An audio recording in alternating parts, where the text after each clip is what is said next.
On revient du côté de l'affaire de Sweet Baby Inc. Je ne veux pas vous faire l'affront de vous rappeler les faits. J'estime que vous avez vu les précédentes vidéos, et si vous ne les avez pas vues, on ne va pas résumer la playlist. Et dans la description, n'hésitez pas. Grosso merdo, Gamergate 2, toi-même tu sais, diversité, équité, inclusion, wokisme, dans les jeux vidéo, c'est ce qui a flingué beaucoup de médias, non seulement des jeux vidéo, mais aussi dans la littérature, dans les comics, dans les films. Le problème est là. Sweet Baby Inc. est une société dédiée aux jeux vidéo. Si bien que, de tout le bordel qu'on a vu, de la création de Sweet Baby Inc. et des premières esclandres, on a à présent un groupe sur Steam qui a créé un groupe pour identifier les jeux et les studios de jeux vidéo qui avaient embauché Sweet Baby Inc. Comme ça, on ne les achète pas. Ça a fait un scandale sans précédent, et vous allez voir, il y a à boire et à manger.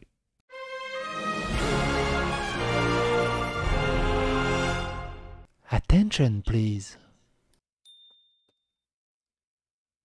Le détecteur Sweet Baby Inc. sur Steam, un avertissement pour les joueurs.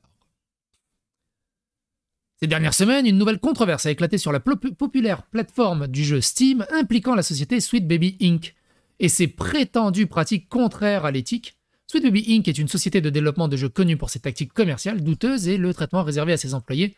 Cependant, ce qui a fait vraiment sourciller, c'est la découverte que Sweet Baby Inc. a été impliqué dans la création de plusieurs jeux disponibles sur Steam. Les personnes qui travaillent avec Sweet Baby ont lancé une campagne de harcèlement contre les créateurs de conservateurs de Sweet Baby Inc. Alors, c'est pas une campagne de harcèlement, c'est une campagne de critique et une campagne de préservation du jeu vidéo et du médium vidéoludique.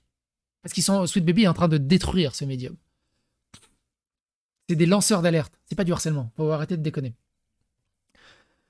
Ce conservateur s'est consacré à avertir les joueurs des jeux liés à Sweet Baby et à les exhorter à éviter de soutenir ces titres. La campagne de harcèlement s'est intensifiée au point où Chris Kincaid, employé de Sweet Baby, a supplié ses abonnés de dénoncer en masse non seulement le conservateur sur Steam, mais également le créateur du conservateur. En gros, Sweet Baby appelle au cancel. Ils veulent cancel culture, le réduire au silence. C'est scandaleux. C'est extrêmement scandaleux. Un nouveau conservateur Steam se donne pour mission d'avertir les joueurs si Sweet Baby Inc. a été impliqué dans le développement du jeu. Ce conservateur a gagné un public de joueurs, ce détecteur hein, évidemment, ce groupe, hein, a gagné un public de joueurs concernés qui souhaitent faire des choix éclairés sur les jeux qu'ils prennent en charge. Pourtant, c'est la mission de Sweet Baby, hein, c'est d'éduquer les joueurs à avoir des choix éclairés sur leurs jeux vidéo. Les joueurs ont un choix éclairé à présent pour choisir des bons jeux vidéo où ils ne sont pas contents. Ils ont réussi à... Enfin, c'est hallucinant. La controverse a mis en lumière l'importance de la transparence dans l'industrie du jeu vidéo et la nécessité pour les développeurs d'être tenus responsables de leurs actes.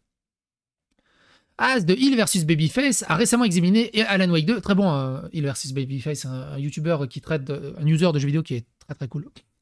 Après avoir réalisé que l'un des principaux protagonistes, Saga Anderson, avait été créé par Sweet Baby Inc., Az a exprimé sa déception face au manque de divulgation de l'implication de l'entreprise. Il a aussi exposé le problème de Starfield, où ils ont obligé la sélection de pronoms. T'es obligé de choisir tes pronoms en création de personnages, qui est complètement nul et scandaleux. Et en plus de ça, ne sert strictement à rien, parce que tu choisis ton pronom non-binaire ou tout ça, mais pendant tout le jeu, il continue à dire il ou elle. Ça n'a aucun... ça sert à rien. C'est uniquement pour dire « Ah, t'as vu, on est woke ». Cet examen a suscité de nouveaux débats sur l'éthique du développement des jeux et la responsabilité des développeurs d'être transparents sur leur affiliation. Les conservateurs de Steam le détecteur de Sweet Baby Inc. est devenu un point central de la controverse entourant l'implication de Sweet Baby dans l'industrie du jeu vidéo. Les joueurs comptent désormais sur ce conservateur pour leur fournir des informations sur les jeux à éviter en raison de leur lien avec Sweet Baby Inc. Les efforts du conservateur ont rencontré à la fois du soutien et des réactions négatives, soulignant la nature polarisante du problème. De mémoire, on l'avait vu précédemment, il y a 100 000 joueurs qui ont rejoint le détecteur Sweet Baby Inc. C'est quand même pas mal. C'est quand même pas mal. À mesure que de plus en plus de joueurs prennent conscience de la présence de Sweet Baby Inc. dans l'industrie du jeu vidéo, il existe une demande croissante de transparence et de responsabilité de la part des développeurs. T'as fait une vidéo sur les impôts, c'est raciste? Ah non, ça me dit rien ça. C'est quoi ça encore? Alors comme j'ai déjà dit, et je le répète, hein, très important, Rejoignez la psychosphère, faites rayonner la psychosphère, partagez vous-même, abonnez-vous, likez, clochez. Tous les liens sont dans la description. Et si vous avez des sujets intéressants, vous pouvez rejoindre le Discord, il y a un channel suggestions, vous mettez dedans. Et je regarde généralement très souvent les propositions. La controverse a suscité des discussions sur la nécessité d'une meilleure réglementation et d'une meilleure surveillance dans l'industrie afin d'empêcher que les pratiques contraires à l'éthique ne restent incontrôlées. Les joueurs réclament plus de transparence et de divulgation de la part des développeurs afin de garantir qu'ils puissent faire ce choix éclairé concernant les jeux auxquels ils jouent. La controverse autour de Sweet Baby Inc. sur Steam a également soulevé des questions sur le rôle des conservateurs et des influenceurs dans la communauté des joueurs. Certains pensent que les conservateurs ont la responsabilité d'informer les joueurs sur les problèmes éthiques potentiellement liés au jeu, tandis que d'autres soutiennent qu'ils ne devraient pas avoir le pouvoir d'influencer les décisions des joueurs. Le débat continue de faire rage à mesure que de plus amples informations sur l'implication de Sweet Baby Inc. dans les jeux sont révélées. Et ça, on va le voir dans le cadre d'une prochaine vidéo, parce que vous allez voir, il y a du lourd, du très très lourd. Dans l'ensemble, la controverse entourant Sweet Baby Inc. a détecté sur Steam sert de mise en garde pour l'industrie du jeu vidéo. Il souligne l'importance de la transparence, de la responsabilité. C'est marrant, j'ai l'impression que de plus en plus d'articles sont écrits par ChatGPT. Ce genre de phrase, hein. Dans l'ensemble, tu sais, les résumés, dans l'ensemble, blablabla. Il souligne l'importance et blablabla. Après, ils réécrivent, en fait. Je suis sûr qu'ils font des trucs sur ChatGPT et après, ils réécrivent pour pas que ça soit détecté par ChatGPT, mais ça ressemble tellement. À force de pratiquer ChatGPT, je le vois. Je vois la matrice. Il y a un tout petit addenda à cet article qui est assez intéressant, qui est ici. Au cours de la dernière décennie, les jeux vidéo sont devenus visiblement plus diversifiés que les titres avec uniquement des hommes blancs hétérosexuels comme personnages joueurs. Ce changement a suscité à la fois des éloges et des critiques de la part des joueurs et des initiés de l'industrie. Sweet Baby Inc. est une société axée sur les DEI qui propose des consultations spéciales. Alors c'est marrant, hein. Vous vous souvenez, hein, dans l'article de Kotaku, c'est pas une société spécialisée dans le DEI, hein, c'est faux, c'est une théorie du complot de l'extrême droite. Qui propose des consultations spéciales telles que la lecture sensible, les Sensibility Readers. On en a parlé aussi d'ailleurs récemment. Je vous laisse le dernier exemple en date, on en a parlé plusieurs fois, mais on en a parlé dans cette vidéo aussi. Hein. Les relecteurs woke réécrivent Mozart pour plus d'inclusivité et de diversité. Qui propose la consultation spéciale des Sensitivity Readers, ce qui nuit à la véritable créativité dans le développement des jeux, selon certaines critiques. Il y a beaucoup de débats sur divers aspects de Suicide Squad, Kill the Justice League, mais il y a eu une conspiration plutôt laide autour du développement du jeu. Chris Kindred, employé de Sweet Baby, a supplié ses abonnés de dénoncer en masse non seulement un conservateur de Steam, mais également des créateurs du dit conservateur en raison des pratiques discriminatoires présumées. En gros, un appel à l'harcèlement et à la cancel culture. Magnifique. Les jeux vidéo, bien aimés autrefois, plein d'histoires riches. En gros, laissez-moi faire, j'ai le droit de censurer les jeux, j'ai le droit de détruire tous les jeux, j'ai le droit de réécrire, faut que ça soit plus woke, faut que ça soit plus diversifié, je suis le camp du bien. C'est un truc de fou. Les jeux vidéo, bien aimés autrefois, plein d'histoires riches, sont devenus des vecteurs de messages de gauche sur ce qu'on appelle la diversité, l'équité et l'inclusion. Les critiques affirment que cette focalisation sur la diversité éclipse les éléments fondamentaux du gameplay et de la narration qui ont rendu ces jeux si appréciés en premier lieu. Il n'y a rien qu'à voir, on l'a déjà reparlé, mais il n'y a rien qu'à voir. L'exemple de Saints Row est un des plus symptomatiques de ce bordel. C'est une interview avec game developer Sam Lake et Kylie Rowley de Remedy ont longuement parlé de Saga Anderson, un personnage de leur prochain jeu. Ils ont souligné l'importance de créer des personnages diversifiés qui trouvent un écho auprès des joueurs de tous horizons, en gros, wokisme. Le joueur n'existe uniquement que pour trouver un écho. Le personnage n'existe que pour faire plaisir à la diversité et au wokisme. Elle est noire uniquement pour cette fonction. C'est un objet fonction. C'est nul. Il n'y a aucune consistance. Il n'y a rien. C'est hallucinant. Le PDG de Warner Bros. Discovery, David Zaslav, a admis que leur dernière sortie majeure de jeux vidéo Suicide Squad Kill the Justice League avait fait face à des réactions négatives pour sa gestion de la diversité et de la représentation. La société a promis de répondre à ces préoccupations dans des futures mises à jour, s'il n'y avait que ça comme problème, mais bon. Sarasota, Floride, WWSB, la communauté des joueurs est divisée sur le rôle de diversité dans les jeux vidéo, certains affirmant qu'elle est essentielle pour créer des expériences inclusives et représentatives, tandis que d'autres pensent qu'elle est imposée aux développeurs par des influences extérieures. Sweet Baby Inc. a été au centre du débat sur la diversité dans le domaine des jeux vidéo, certains accusant l'entreprise blablabla. Finji, les éditeurs derrière Tunic et Night in the Wood, ont dévoilé leur prochain projet de développement interne. La société a été félicitée pour son engagement à créer des jeux avec des personnages et des scénarios variés, qui trouvent un écho auprès des joueurs de tous horizons. D'ailleurs, Tunic, grosse déception pour moi, Tunic. Vraiment grosse, un peu dommage, mais bon. Le personnel de Sweet Baby pique une crise de colère après la création d'une liste de conservateurs Steam pour suivre et avertir les joueurs contre leur travail. Alors on va éviter le début parce qu'on le connaît. Notre mission, on le connaît aussi. Nous pensons que la représentation est essentielle pour connecter les acteurs et le public. Nous proposons plusieurs façons d'aider votre équipe et votre projet à acquérir la perspective nécessaire pour y parvenir. Poursuit leur énoncé. Nous faisons partie d'une communauté inclusive et compétente de consultants divers capables de couvrir un large éventail de sujets culturels et sensibles. Notre approche vise à créer de la joie chez les joueurs marginalisés et créer à être additive plutôt que strictement corrective. Vous avez remarqué qu'il ne crée pas de joie, il crée que de la colère et de l'exaspération. Alors, ça c'est les drapeaux de Spider-Man 2. Je vous laisse la vidéo autour de la polémique qu'il y a eu autour de Spider-Man 2, notamment 2 vidéos, qui sont celles-ci. Spider-Man 2, donc, qui force les drapeaux LGBT, mais retire les drapeaux LGBT pour la sortie de Spider-Man 2 au Moyen-Orient. Là, d'un coup, Sweet Baby, les remplacer par des drapeaux bretons. L'éditeur, les LGBT, non mais là-bas c'est normal, c'est leur culture, ils ont le droit, on va pas les embêter avec ça. Et un mode qui retire tous les drapeaux américains est bien vu sur Nexus. Un mode qui retire tous les drapeaux LGBT pour les remplacer par des drapeaux américains, le compte a été supprimé, il a été banni. Pour avoir osé retirer des drapeaux LGBT. On a le droit de retirer les drapeaux américains. Alors pareil, il y a un mode, j'ai vu, il y a un mode pour retirer tous les drapeaux pour les remplacer par des drapeaux bretons. Pourquoi pas?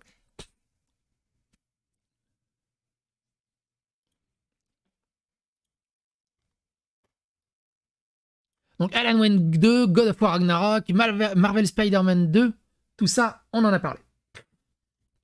À la lumière de leur mission autoproclamée, de nombreuses décisions narratives douteuses observées dans les jeux sur lesquels ils ont travaillé, comme l'échange de race des dieux nordiques, Hunger Boda dans God of War, ou à peu près tous les dialogues de Suicide Squad Kill de Justice League, ces dernières années, Sweet Baby est devenu un acteur clé dans la déférence continue de l'industrie occidentale du jeu vidéo envers la philosophie ESG et DEI.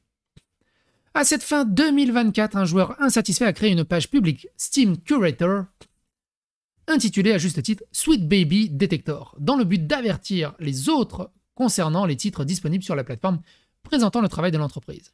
En plus de marquer chaque titre pertinent comme non recommandé, la page fournit également des preuves, souvent des captures d'écran des sites web et des tweets de l'entreprise, de l'implication de Sweet Baby dans un titre donné.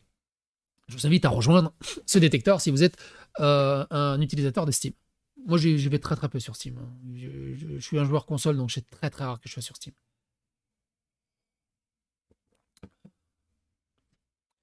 Bien que cette liste soit organisée à la fois sur la base d'informations accessibles au public et dans le but d'avertir les consommateurs de la même manière que ceux au cœur des pages similaires de Steam Curator qui attirent l'attention dans ce cas de censure et de nouveaux DRM, le fait qu'elle se concentre spécifiquement sur leur travail a conduit à un tollé général concernant son existence de la part des employés de Sweet Baby. La Sweet Baby qui fait une liste de tous les jeux vidéo Woko-compatibles. Par contre, faire une liste de tous ceux qui défoncent les jeux vidéo et de dénoncer ça, c'est pas bien. Tu sais, pour chaque matière, il y a de l'antimatière, hein, au bout d'un moment. La première était la consultante Maya Félix Kramer qui a exprimé son objection à la page et au milieu d'un fil Twitter dénonçant les récentes spéculations selon lesquelles le rejet par le public des initiatives DEI avait joué un rôle dans la vague actuelle de licenciements dans l'industrie du jeu vidéo. Et oui, beaucoup ont été virés parce que ça marche pas, et du coup les bureaux DEI ont été supprimés. Notamment, c'était où? C'était à Netflix? Je crois que c'était Netflix. Attends, un peu quand je retrouve ça. Il me semble qu'il y avait une grosse polémique autour de Netflix. Où ils ont dégagé des wokistes. Je sais plus. Si, c'était Netflix, je crois. Ah, c'est ça. Netflix en pleine purge woke licencie 150 employés woke. Je vous laisse le lien dans la description. C'était il y a 1 an. Ils en ont embauché un peu trop. Comme si l'économie se portait vraiment bien et que le capitalisme fonctionnait. Parce qu'il faut pas se voiler la face. Hein. Ce genre de salariés, ce genre de travail, c'est des emplois déguisés. Hein. C'est des emplois fictifs. Ils servent à rien. Ils servent à rien à part faire chier le monde. Simplement, avant que Miles Morales ne devienne Spider-Man. Ils ne reconnaissent pas non plus Miles Morales comme étant Spider-Man. À commencer Kramer, dont l'expérience professionnelle comprend également des postes de responsable des relations publiques pour l'instigatrice du Gamergate, Zoe Quinn, et des employés de la société de conseil Silver String Media, qui a notamment servi autrefois la tristement célèbre critique du féministe Anita Sarkeesian. Tout ça dans la playlist, on va pas revenir dessus parce que c'est une méga grosse affaire. Le plus étrange, c'est que quand je vois ces prises de vue de développeurs ou de personnes qui ont au moins un BIOS de développement, a-t-elle ensuite affirmé de manière passive et agressive? Je ne sais pas. Cela semble fou qu'un développeur voit des milliers de licenciements et blâme non pas le géant de l'industrie, mais plutôt les géants de l'industrie, une compagnie narrative de 15 personnes fondée par une femme noire. Bah oui, parce que c'est vous qui foutez la merde. T'imagines le pouvoir de nuisance que vous avez? C'est ça le truc. T'imagines le pouvoir de nuisance que vous avez? Tout le monde fléchit le genou. Ces gens pensent qu'une entreprise de concepteurs narratifs indépendants sur des projets a d'une manière ou d'une autre provoqué l'effondrement de l'emploi dans les jeux, au lieu, vous savez, de la notion insensée d'une croissance infinie de cupidité capitaliste, a ajouté Kramer. Il est plus facile de blâmer la diversité que cela. Ils savent que chouiner. De toute façon, leur objectif, c'est que chouiner et ramener tout sur la fameuse fragilité blanche et que tout est raciste.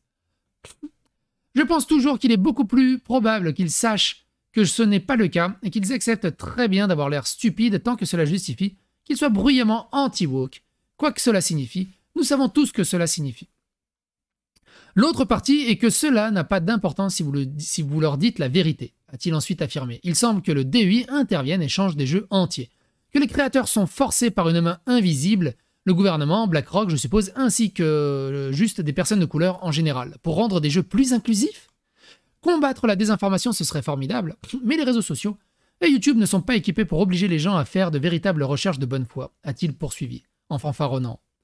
Juste obtenir des coups sûrs et prouver leur point de vue en l'absence de confirmation. C'est sauvage là-bas, rien n'a changé, rien. Faisant une mise en garde sarcastique à sa déclaration précédente, Kramer a ensuite déclaré « Désolé, rien n'a changé. Le nombre de personnes qui comprennent que diffuser de la désinformation leur permet simplement d'être racistes en public sans conséquence a considérablement augmenté. » Tout ça, ça rejoint la fragilité blanche à Evergreen et tout ça. C'est-à-dire que quoi qu'il arrive, l'important, c'est pas de savoir est-ce que c'est raciste. L'important, c'est de savoir comment c'est raciste. Je vous invite à regarder la vidéo sur Evergreen. Et avec ça, tu peux justifier tout et n'importe quoi. Avec ce petit twist. Cela a changé, a-t-il déclaré. Cela nécessite probablement des combats de la part de ceux qui détiennent l'autorité. En arrivant enfin à la page Steam Curator, Kramer a critiqué. Par exemple, Steam n'a pas de directive pour les conservateurs, pour autant que je sache, qui empêcherait quelqu'un de créer un groupe de curation qui se concentre, par exemple, sur Sweet Baby, et avertit les gens de ne pas acheter le jeu auquel ils sont associés. Qui pourrait répertorier n'importe quel jeu? Malheureusement, pour la consultante, plutôt que le soutien des autorités les plus importants d'Internet, son inquiétude alarmiste a plutôt attiré l'attention de l'équipe de notes de la communauté de Twitter, qui, en réponse au tweet ci-dessous, a révélé que non seulement la page Steam Curator avait évité le problème de fausse association, en citant la liste des travaux publics de Sweet Baby, mais elle était également un employé de l'entreprise, même qu'elle cherchait à défendre. Cependant, plutôt que d'admettre son incompréhension de la situation, Kramer a plutôt répondu à la note de la communauté en protestant. C'est assez drôle de voir une note sur mon message, Steam Curator. Je suppose qu'ils doivent se défendre parce qu'ils ont complètement tort sur tout ce que fait Sweet Baby ou toute autre équipe narrative et n'ont aucun intérêt à découvrir. Donc, pour résumer, hein, elle se plaint. Il y a une note de contexte sur X, elle se plaint que la note de contexte est fausse. C'est rigolo. Ensuite, Chris Kindred, écrivain de Sweet Baby, a adopté une approche plus directe pour exprimer sa colère en appelant directement ses partisans à s'engager dans une campagne de reportage de masse contre la liste. Le groupe de harcèlement de conservateurs Steam Detector pour Sweet Baby est dirigé par cette personne, Cabrutus Rambo. Et là, directement, il lui met une cible sur le dos. C'est lui, il faut faire sauter tous ses comptes. Le voilà qui essaie d'être astucieux pour ne pas être dénoncé. Alors que le mec fait un travail admirable. Sourcé, où il n'y a aucune méchanceté, il dit voilà, ça c'est Sweet Baby, voilà la preuve, ça c'est Sweet Baby, voilà la preuve, ça c'est Sweet Baby, voilà la preuve. Il fait un travail journalistique. Et ça, vous le voyez déjà aussi au travers de ma chaîne. Hein. Si vous tapez mon pseudonyme sur les réseaux sociaux, oh boy, vous verrez comment des journalistes indépendants sont attaqués, mais de manière tellement honteuse par le camp du bien. C'est pour ça, faites rayonner la psychosphère, abonnez-vous, like et clocher, prouvez-leur leur contraire. Plus vous ferez rayonner la psychosphère, et plus ça leur fera des pieds. Et comme je l'ai déjà dit plein de fois, la meilleure façon de tout ça, c'est vous pouvez le consommer, vous pouvez le lire à distance. C'est comme aux zoo, vous pouvez le lire à distance, mais ne leur jetez pas de cacahuètes. N'interagissez pas avec eux. Ils peuvent vous griffer et ne les nourrissez pas. C'est comme le slime hein, dans Ghostbusters 2, blop, blop, blop. Ils se nourrissent de tout ça. Et en fait, ça fait que grossir. Le mieux, c'est l'indifférence. Vous les espionnez de loin, si vous voulez. Pas espionner, vous les regardez de loin, mais n'interagissez pas avec eux. Même en éliminant, par contre, rien n'empêche de faire comme Cabrutu et de récupérer les preuves contradictoires de leur truc. Même en éliminant les propos discriminatoires, le groupe lui-même ne respecte toujours pas le code de conduite. Dans les captures d'écran partagées par Kindred, on peut voir Cabrutus Rambo confirmer qu'il a lancé la liste pour sensibiliser les gens à ceux qui tentent de corrompre notre passe-temps bien-aimé et déclarer son intention d'utiliser un langage plus neutre afin d'éviter toute interdiction ou rapport. Quoi qu'il en soit, signaler ce foutu groupe, Kindred a poursuivi son... Et ça c'est un appel à l'harcèlement et un appel au cancel. Et ça, des gens qui s'organisent pour harceler, pour signaler en masse, très souvent, ça vient que du camp du bien. Hein. Des woke. Parce que la vérité les dérange. Les faits, les choses factuelles les dérangent. Parce qu'ils ne peuvent plus écrire leur narratif, ils passent pour des cons. Et donc, ils réduisent au silence. Ils font des djihad judiciaires. Si tu te tais pas. Il a en outre appelé ses abonnés à signaler le créateur car il aime tellement son compte. Cependant, depuis qu'il s'est frappé la poitrine si publiquement, Kindred a supprimé tous ses tweets ci-dessus sur le sujet et a défini son compte comme privé.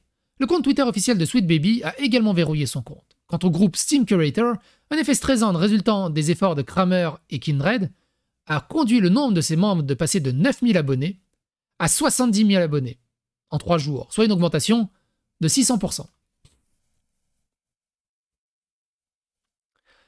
L'attention n'a pas non plus perturbé le conservateur lui-même, Cabrutus Rambo, puisque ces derniers jours, il a retweeté des mèmes, dont un que nous approuvons, adoptant le nom de Krampus Rambo, grâce au youtubeur Asmongold et se vantant d'avoir reçu un blocage de Kindred.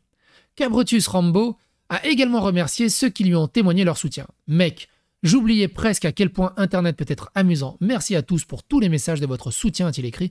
Remettons les clés de l'industrie du jeu vidéo entre les mains des joueurs. Et il faut, pas seulement les jeux vidéo, le cinéma, la littérature, tous les médias. Il faut dégager ces gens de tous ces médiums. Ils sont dangereux pour l'Occident.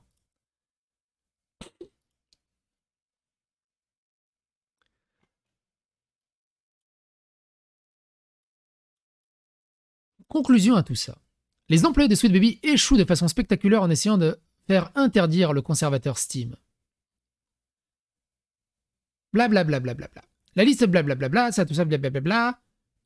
La page Steam Group hébergeant la liste a été créée par l'utilisateur Cabrutus et compte aujourd'hui près de 200 000 abonnés. Malgré l'utilisation par Sweet Baby d'informations accessibles au public et son intention d'avertir les utilisateurs d'une manière similaire, blablabla, ça on l'a lu. Les premières étaient une consultante, ça on l'a lu. Je vois beaucoup de tweets blâmant d'une manière ou d'une autre que la diversité comme étant la raison. Ouais, donc il résume, on va pas répéter. Il y a juste un endroit, attends, si où blablabla, tout ça on l'a vu. Les joueurs de Reddit de Twitter continuent de fustiger SBI pour les coups portés à la poitrine de ses employés. Bien que ce soit loin d'être le seul offensive envers la communauté de mémoire, la controverse Suicide Squad de février, une entrée dans l'Arkhamverse qui a été largement critiquée pour ses problèmes de conception et de narration, était l'un de leurs projets les plus récents réalisés en collaboration avec Rocksteady. La collaboration de SBI avec Wizard of the Coast, on en a parlé dans des vidéos précédentes, célèbre créateur de Magic the Gathering et de Dungeons and Dragons, a également suscité un débat à la mi-2023 lorsqu'un croisement avec l'univers de la Terre du Milieu de J.R.R. Tolkien a dépeint Aragorn comme une personne de couleur. On en avait parlé aussi, pas spécialement de cette vidéo, mais on va aller la chercher. Donc c'est eux aussi, tu vois, je savais même pas que c'était Sweet Baby. Je savais même pas que c'était Sweet Baby. The Gathering, on en avait déjà parlé dans des... Mais j'avais fait une vidéo à l'époque. Il est où Aragorn? Juste qu'on le voit, que vous le voyez. Voilà Aragorn. Magnifique, hein? Le lien dans la description. Pour alimenter la flamme proverbiale, un article récent de l'utilisateur de Twitter GameSnosh a montré le discours de la cofondatrice du SBI Kim Belair lors d'une conférence de développeurs de jeux de 2019. Dans ce document, Belair explique fièrement la méthode qu'elle utilise pour forcer les patrons dans les studios de jeux pour censurer, modifier et diversifier les projets de jeux qui, selon elle, sont problématiques. Une méthode que GameSnosh a assimilée à menacer les autres de la colère, de la foule, de la culture, de la cancel culture. Bien qu'il soit facile de désigner la mission du SBI de promouvoir la diversité et l'inclusion dans ses projets, d'écriture comme le principal cause du tollé, il est plus que probable que les griefs provoqués par ces actions de ses employés aient alimenté la flamme.